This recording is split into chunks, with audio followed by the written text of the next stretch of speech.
मेरा कविताओं में केवल इतना योगदान है जितना हमारी क्रिकेट टीम में अनुष्का शर्मा का। टेंशन नहीं है भाई साहब, हमारे केजरीवाल साहब का 3 साल से एक ही काम है, 4 साल से उनका एक ही काम चल रहा है।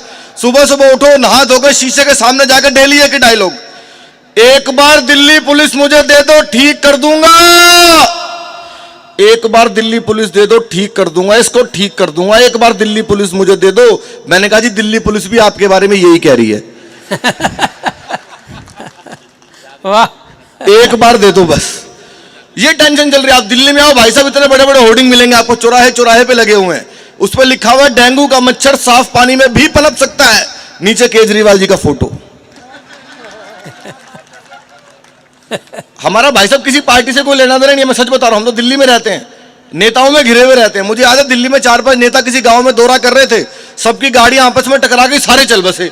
गांव का प्रधान निकल के आया, हिंदू का अंतिम संस्कार किया, मुस्लिम को दफन किया। सुबह पुलिस आई, गांव के प्रधान को बुलाया, बोला तूने सारे नेताओं को निपटा दिया, कोई जिंदा तो नहीं था? गांव का प्रधान बोला जी एक तो बोल भी रहा था मैं जिंदा हूं। हमने सोचा साला झूठ बोल रहा होगा। तालियां कम है, एक बार जोरदार तालियां बजाइए प्लीज। पहला कवि हूं, थोड़ा माहौल जमाने में वो लगता है बढ़िया। ये टेंशन चल रही है जी, धारा 370 हट गई मनमोहन जी। देश में सारे कवियों ने बहुत सारी कविताएं लिखी धारा 370 पे, लंबी लंबी कविताएं। मैं कहता हूं पाकिस्तान में इतनी लंबी कविता लिखने की जरूरत ही नहीं है। धारा 370 में दोस्तों मैंने 2 पंक्तियां लिखी हैं, आपको लोग इन 2 पंक्तियों में पूरा काम तमाम कर दिया, तो आप सबका आशीर्वाद मुझे चाहिए। हमने हटा दी धारा 370, हमने हटा दी धारा 370, अब मार के दिखाओ पत्थर। भाई साहब 2 लाइनों में काम तमाम है। 2 पंक्तियां मैंने और लिखी दोस्तों पाकिस्तान के लिए, आप सबको अच्छी लगे तो मुझे बताना। एक फिल्म का डायलॉग है, आधा वो डायलॉग लिया है, आधी बात मैंने अपनी हाथ से कविता उसमें लिखी है। आधी पंक्ति की मेरी कविता आपको अच्छी लगे तो मुझे बताना। आधी फिल्म का डायलॉग है वो, दूध मांगोगे तो खीर देंगे, दूध मांगोगे तो खीर देंगे, कश्मीर मांगोगे मांगते रहो, मांगते रहो, हमने कौन सा देना है। अभी देश में जीडीपी गिर गई भाई साहब, आपने सबने सुना होगा, महंगाई बढ़ गई, जीडीपी गिर गई। यहां दिल्ली में लोग जोर जोर से रो रहे थे जीडीपी गिर गई, जीडीपी गिर गई, जीडीपी गिर गई। उधर से महबूबा मुफ्ती बोली तुम्हें जीडीपी की पड़ी है, मेरी पीडीपी चली गई। अलग अलग तरह की टेंशन। रामलीलाओं का टाइम चल रहा है बहन जी, आजकल देश भर में पूरे में रामलीलाएं हो रही हैं, लेकिन बच्चे भी जाते हैं, वो सीखते हैं। बच्चों को पता है राम जी कौन थे, लक्ष्मण जी कौन थे, पर सोनाक्षी सिन्हा को नहीं पता। सोनाक्षी सिन्हा से पूछा अमिताभ बच्चन ने, बोला बताओ हनुमान जी बूटी किसके लिए लाए थे, उसको पता ही नहीं किसके लिए लाए थे। तो मुझे यह समझ में आ गया कि मोदी जी ने एडवांस में शत्रुघ्न सिन्हा को क्यों निकाला था। एडवांस में ही निकाल दिया भाई साहब, उनको पता था क्या है ये सारी टेंशन चल रही है दोस्तों। और हम लोग तो हरियाणा में खड़े हैं, बल्लभगढ़ की धरती पर खड़े हैं, जहां पे हास्य कर रहे हैं, अपने आप में हास्य है भाई साहब। यहां तो बात बात में हास्य करने की जरूरत थोड़ी पड़ती है। मेरी चाची भी बल्लभगढ़ की है, हाँ मुझे पता है, मैं सारी महिलाओं को चाची मान के प्रणाम करता हूं। भाई साहब हरियाणा का आदमी कुछ भी बोल सकता है। मेरे पिताजी 79 में दिल्ली गए थे, आज तक उनके अंदर का हरियाणा नहीं निकला। भाई साहब आज भी रात को 2 बजे ऐसी बात करते हैं, बड़े से बड़ा कॉमेडियन और कवि नहीं कर सकता कोई। अभी रात को दिल्ली में भूकंप आया 2:30 बजे, हमने पिताजी को उठाया, वो रात को सेट होकर सोते हैं। हमने पापा जी उठो भूकंप आ गया। अब हमने न्यूज चलाई, उसमें न्यूज आई, आइए चलते हैं अपनी संवाददाता सुनीता के पास और जानते हैं ताजा हालात क्या है। पिताजी नींद में आंख मसलते बोले सुनीता अब तक जाग रही है।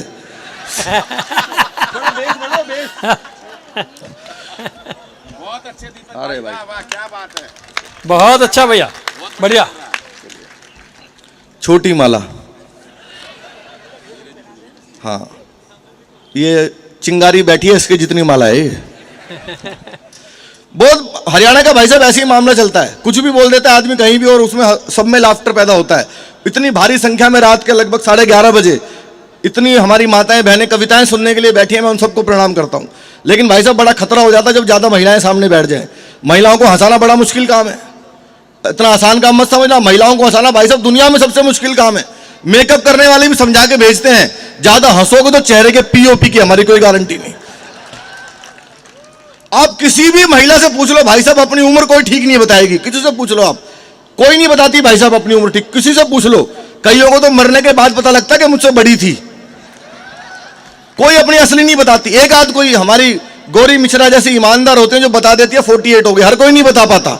बहुत हिम्मत चाहिए इसके लिए भाई साहब। हर कोई नहीं बता पाता। मैं तो एक बार ट्रेन में आ रहा था, बीच वाली बर्थ पे, ऊपर वाली पे 30-35 साल की महिला, नीचे वाली पे 70-80 साल की, बीच में मैं। ऊपर वाले ने नीचे वाले से पूछा, बोला बहन तुम्हारी उम्र कितनी होगी? 70-80 वाली बोली होगी 30-35। इतना बड़ा घोटाला चिदम्बरम ने भी नहीं किया। अब 70-80 वाले ने 30-35 वाले से पूछा, बोला बहन तुम्हारी उम्र कितनी होगी? बोली होगी 18-20। मैं बर्थ से नीचे गिर गया। बोली क्या कर रहे हो? मैंने कहा पैदा होने की कोशिश।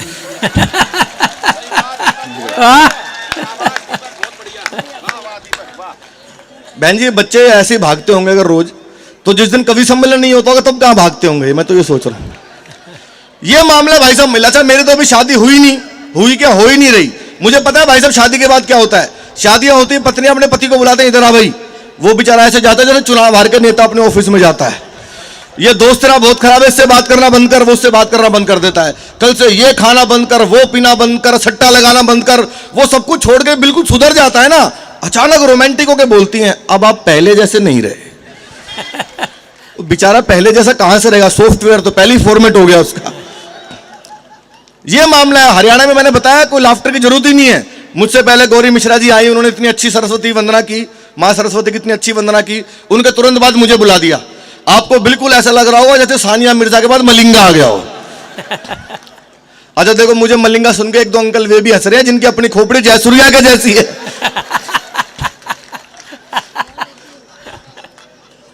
टेंशन नहीं है भाई साहब, हरियाणा का मैं सच बता रहा हूं आपको। अब तो बल्लभगढ़ तक भी मेट्रो आ गई। जब तक बल्लभगढ़ में इधर मेट्रो नहीं आई थी, दिल्ली में मेट्रो चलती थी पहले। मेट्रो का अपना सिस्टम है, कैसे चढ़ना है, कैसे उतरना, कहां टोकन मिलेगा, उसका पूरा सिस्टम है प्रॉपर। उसमें कोई बाहर का आदमी जाए भाई साहब बड़ी दिक्कत होती है। जब दिल्ली में नई नई मेट्रो चली, हरियाणा के ताऊ जी चले गए, सड़क पे मिल गए मुझे। अच्छा आप में से कितने लोग मेट्रो में सफर करते हो? हाथ उठा के बताओ मुझे। नीचे कर लो, स्टेशन आ गया। उसका अपना सिस्टम है, कैसे चढ़ना है, कहां उतरना है, कैसे टोकन लेना है। एक ताऊ मिले सड़क पे, छोरे ये बता शाहदरा कौन सी बस जाएगी? मैंने कहा जी बस में क्यों जा रहे हो? मेट्रो में जाओ, जल्दी पहुंचा देगी। जल्दी में वरना फौज में लड़न जाना है वहां। मैंने कहा जी वहीं जा रहा हूं, मेरे साथ साथ चलिए।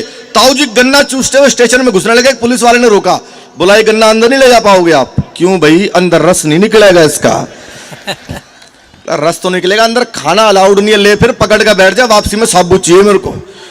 अब ताऊ जी टोकन की लाइन में लगे। मैडम शाहदरा का टोकन कितने का दे रही है? सर 12 रुपए का एक दिया। ठीक लगा ले, 2 आदमी जाएंगे हम। 15 मिनट के बाद जैसे स्टेशन आया, ताऊ जी ने सीढ़ी पे जैसे पैर रखा, ये सीढ़ी में क्या हो रहा है? मैंने कहा ताऊ जी बिजली से चलने वाली सीढ़ियां, इसको एस्केलेटर बोलते हैं, खड़े खड़े पहुंचा देंगे आपको। हमारी गवर्नमेंट ने दिमाग से काम ले लिया बिल्कुल भी। मैंने कहा जी अब क्या हो गया? अच्छा आप सबको लगे कि दिल्ली की अरबों खरबों रुपए की मेट्रो पे, सैकड़ों इंजीनियर्स की 20 साल की मेहनत पे हरियाणा के उस अनपढ़ ताऊ को एक जवाब भारी है, तो आप सबका आशीर्वाद मुझे तालियों में चाहिए। मैंने कहा ताऊ जी खड़े रहो, बिजली से पहुंचा देंगे सीढ़ियां आपको। हमारी गवर्नमेंट ने दिमाग से काम नहीं लिया बिल्कुल भी। अरबों रुपए मेट्रो में लगाने की क्या जरूरत थी? सड़क पर ये सीढ़ी नहीं बिछा देती, आदमी खड़ा खड़ा चल।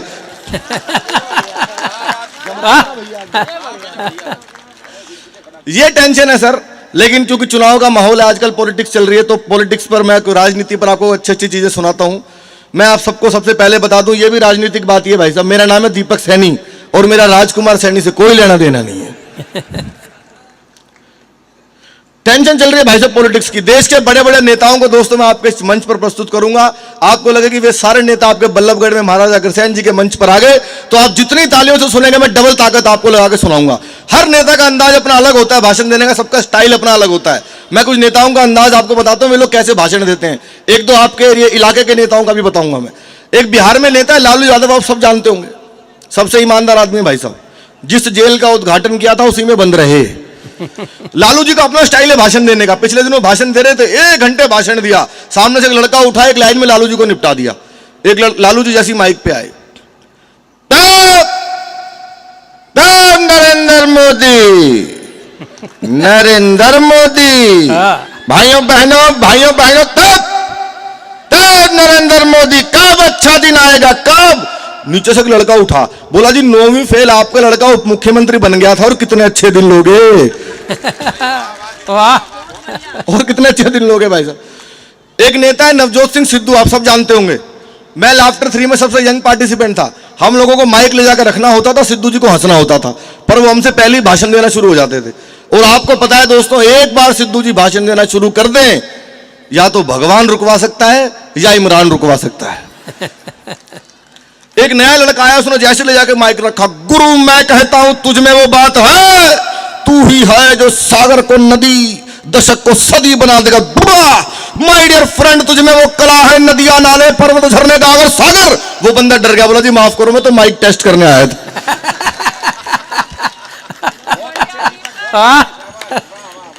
लेकिन भाई साहब एक नेता मैंने ऐसे ढूंढे जिनका भाषण 3 पीढ़ियां समझ नहीं पाई। 3 पीढ़ियां बीत गई, ये नेता बोल क्या रहा है? मुलायम सिंह यादव। भाई साहब किसी को समझ में नहीं आता मुलायम सिंह जी क्यों बोल रहे हैं, किसके लिए बोल रहे हैं, क्या कहना चाह रहे हैं, कुछ नहीं पता। अच्छा मुझे तो क्या उनके बेटे को समझ में नहीं आ रहा। अखिलेश यादव से पूछा आपके पिताजी ने क्या कहा, उन्होंने जो भी कहा ठीक कहा, क्या कहा ये नहीं पता। अभी पिछले दिनों भाषण दे रहे थे और यही समझ आ रहा था राहुल ने मरवा दिया, इसके अलावा कुछ भी नहीं पता। भाई साहब उन्होंने जैसे भाषण देना शुरू किया, उत्तर प्रदेश का हवाई झंडा हमारे बाद चली गोली लेके वो पैनी अगर डाई हुए लिख के जितने हमारे चली राहुल ने मरवा दिया।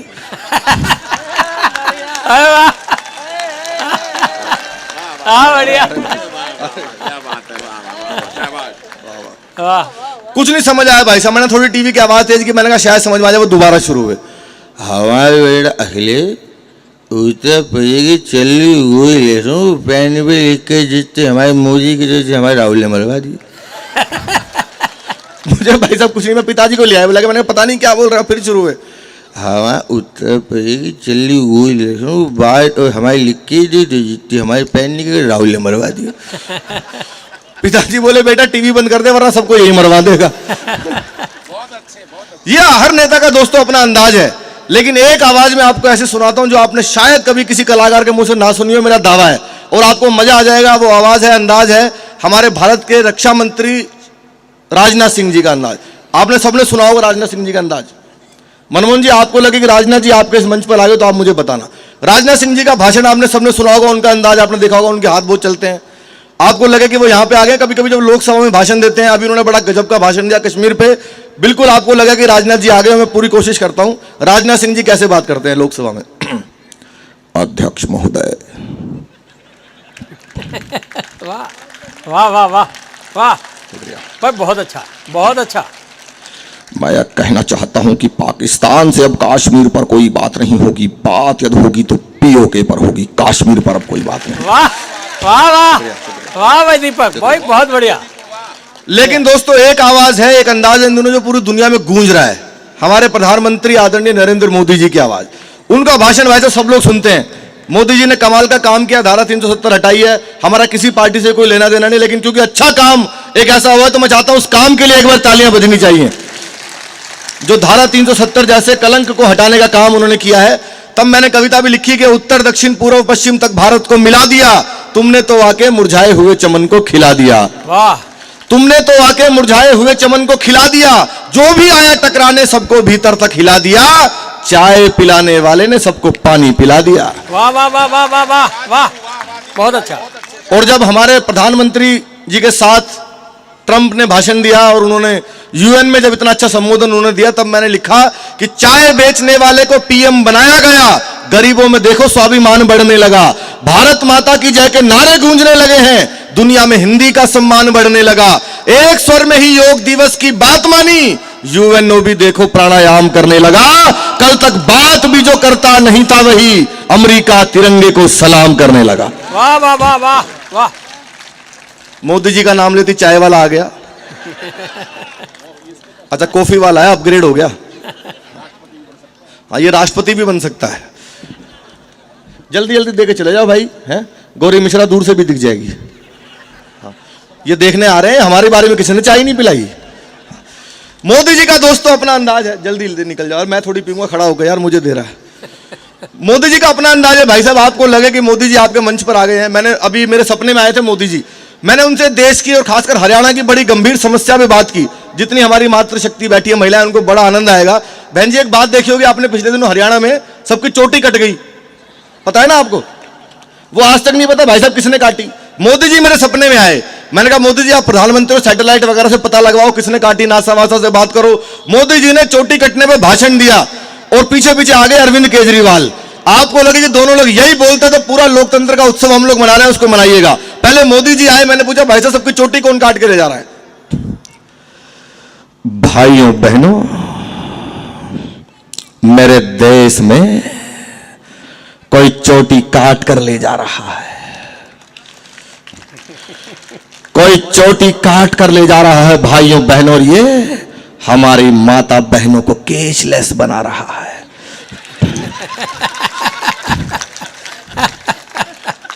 और जो लोग चोटियां काट रहे हैं, मैं उनसे भी कहना चाहता हूं, अगर काटना है तो गरीबी को काटिए, अगर काटना है तो बेरोजगारी को काटिए, और चोटी ही काटनी हो ना तो उनकी काटो जो पार्लर में कटवाते हैं।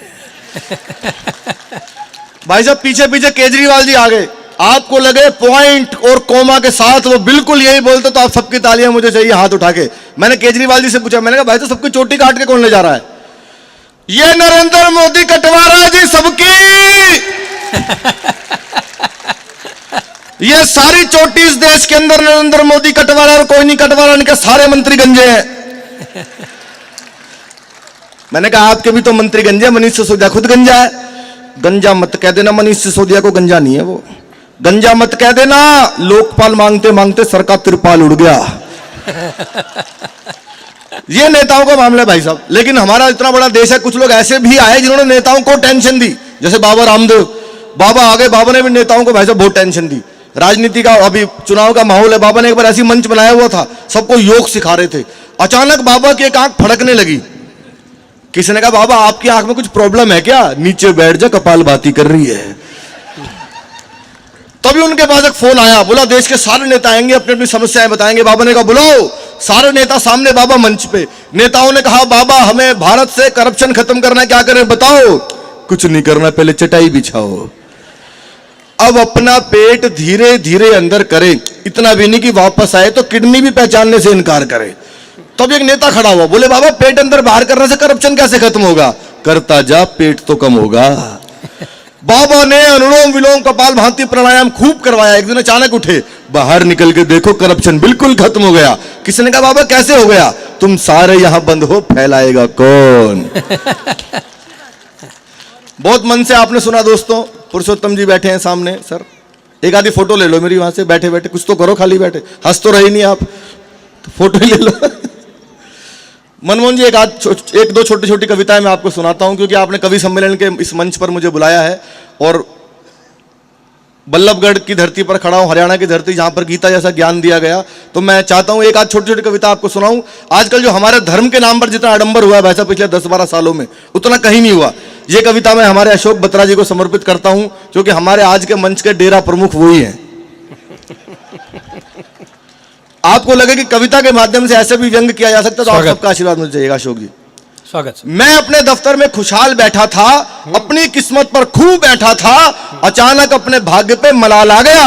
सफेद धोती कुर्ता पहने हुए शनिदेव का एजेंट रामलाल आ गया।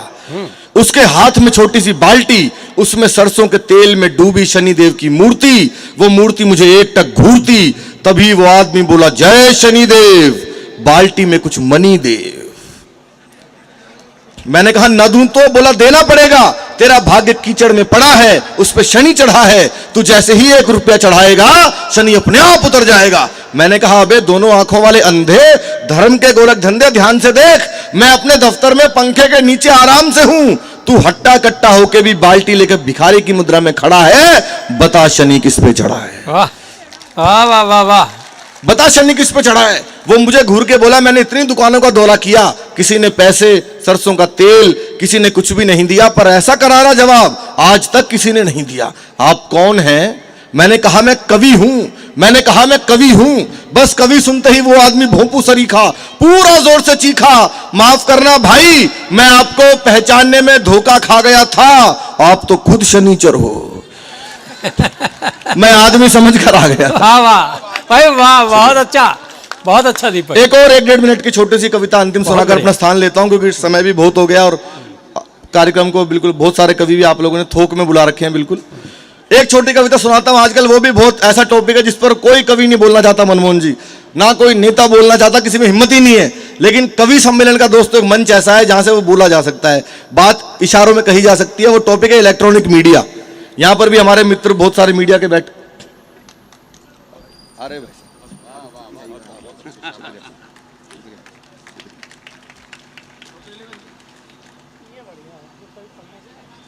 कभी के बीच में आ गया, बताओ। शुक्रिया। 4 लोग सेट किए थे मैंने, माला वाले 3 ही आए अभी तो। मीडिया आप सब जानते हैं दोस्तों, न्यूज चैनल इतने सारे हमारे देश में हैं। अगर न्यूज चैनल ना होते तो हमें जाहिर सी बात है बहुत सारी चीजें ना पता लगती, हम तक ना पहुंच पाती। लेकिन कुछ चीजें वो ऐसी दिखाते हैं जिसकी इस देश को जरूरत ही नहीं है, पूरा दिन पेलते हैं उसको। पता नहीं भाई साहब क्या करते हैं। वो कपल हनीमून पे गया हुआ था शिमला में, आदमी को पकड़ लिया, बोला भाई साहब आप हनीमून पे आए हैं? वो कहता हाँ जी। कहता आपकी पत्नी भी साथ आई है क्या? बोला नहीं, परवेज मुशर्रफ को लाया हूं। क्या करोगे भाई साहब, कुछ भी दिखाता है इलेक्ट्रॉनिक मीडिया हमारा, सच बता रहा हूं मैं। उस पर एक छोटी सी कविता मैं आपको सुनाता हूं। ऐसी कविताएं बहुत कम लिखी जाती हैं, मां सरस्वती ने मुझसे लिखवाई है। आपको लगे कि मैंने बिल्कुल ठीक बात की तो आपकी तालियां मुझे शक्ति देंगी कि मैं ऐसी एक आध कविताएं और लिख सकूं। सुनिएगा। दिल्ली में रसोई घर में खाना बना रही महिला पर किसी ने कई बार बेलन से प्रहार किया और महिला को मृत्यु के घाट उतार दिया। ये एक छोटी सी घटना है, कहीं भी हो सकती है, अपराध तो कहीं भी होता है। अब अलग अलग चैनल्स को कैसे बेच रहे हैं उसका आप आनंद लेना। दिल्ली में रसोई घर में खाना बना रही महिला पर किसी ने कई बार बेलन से प्रहार किया और महिला को मृत्यु के घाट उतार दिया। पुलिस ने शव का पोस्टमार्टम शुरू कराया। एक पंक्ति में दोस्तों पूरी कविता है मेरी। पुलिस ने शव का पोस्टमार्टम शुरू कराया और मीडिया ने खबर का। पुलिस ने शव का पोस्टमार्टम शुरू कराया और मीडिया ने खबर का। पहले चैनल पर खबर थी, क्या एक अदना सा बेलन किसी की जान ले सकता है? क्या प्रभु छोटे से बेलन में इतनी शक्ति दे सकता है? हमारे विशेष संवाददाता जांच के लिए इसकी तह तक जाएंगे और बेलन की सही शक्ति का पता लगाने के लिए कैमरामैन के सर पे आजमाएंगे। वाह। दूसरे चैनल पर रिपोर्टर खाली जमीन दिखाते हुए बोला, गौर से देखिए इस जमीन को, ये कोई मामूली जमीन नहीं है। उस महिला की मौत की जड़ यही है। 500 साल पहले यहां था एक पेड़ जिसका बेहद मोटा तना था। जी हां, उसी तने की लकड़ी से वो खूनी बेलन बना था। तीसरे चैनल पर खबर थी, नमस्कार, आज का मुख्य सवाल इस प्रकार है, जिस बेलन से महिला की मौत हुई वो किस लकड़ी से बना था? ए नीम, बी शीशम या सी कोई और? अपना मोबाइल फोन उठाकर उसके मैसेज बॉक्स में जाकर टाइप कीजिए BELAN और भेज दीजिए 000 पर। और अभी तक की अपनी प्रस्तुति का सबसे बारीक व्यंग आप सबके चरणों में रखता हूं। आपको लगे कि इलेक्ट्रॉनिक मीडिया में ऐसा मजाक भी होता है तो आपकी आशीर्वाद मुझे आपका चाहिए। चौथे चैनल पर खबर थी, नमस्कार, आज हमारे साथ मृतक महिला के पति सुधीर हैं। नमस्कार, आज हमारे साथ मृतक महिला के पति सुधीर हैं जो इस वक्त बेहद गंभीर हैं। सुधीर, जैसा कि हमें पता चला है कि आप दफ्तर से जल्दी आने वाले थे, अपनी पत्नी के हाथ से बने पकौड़े खाने वाले थे। दर्शक आपसे जानना चाहते हैं आपको ज्यादा किस चीज का दुख है?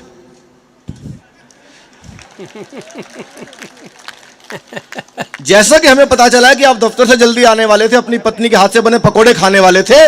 दर्शक आपसे जानना चाहते हैं आपको ज्यादा किस चीज का दुख है, पत्नी के मर जाने का या पकौड़े ना खा पाने का? इतना सुनकर सुधीर रो दिए। रिपोर्टर फिर बोला, सर थोड़ी देर अपना गम दबा लीजिए, मन को मत मारिए, पकौड़े बाहर से मंगा लीजिए। बस इससे ज्यादा मैं नहीं देख पाया इलेक्ट्रॉनिक मीडिया का द्वंद। तुरंत अपना टेलीविजन किया बंद और यह विचार किया कि सबसे अलग होने का दावा करने वाले ये चैनल्स झूठ के पालने में इतना झूल गए कि ज्यादातर मीडिया चैनल तो सत्य दिखाना ही भूल गए। वाह वाह वाह वाह वाह वाह वाह। ज्यादातर तो सत्य दिखाना ही भूल गए। ये इधर उधर से उल जुलूल खबरें सहेजते हैं, फिर उसे मन चाहे दाम पर बेचते हैं। और हकीकत तो ये है दोस्तों, सबसे तेज होने का दावा करने वाले ये चैनल्स धीरे से ही सही पर सत्य सत्य और केवल सत्य दिखाते तो हमारे देश में हत्यारे, चोर, अपराधी, भ्रष्टाचारी, बलात्कारी शायद नहीं पनप पाते।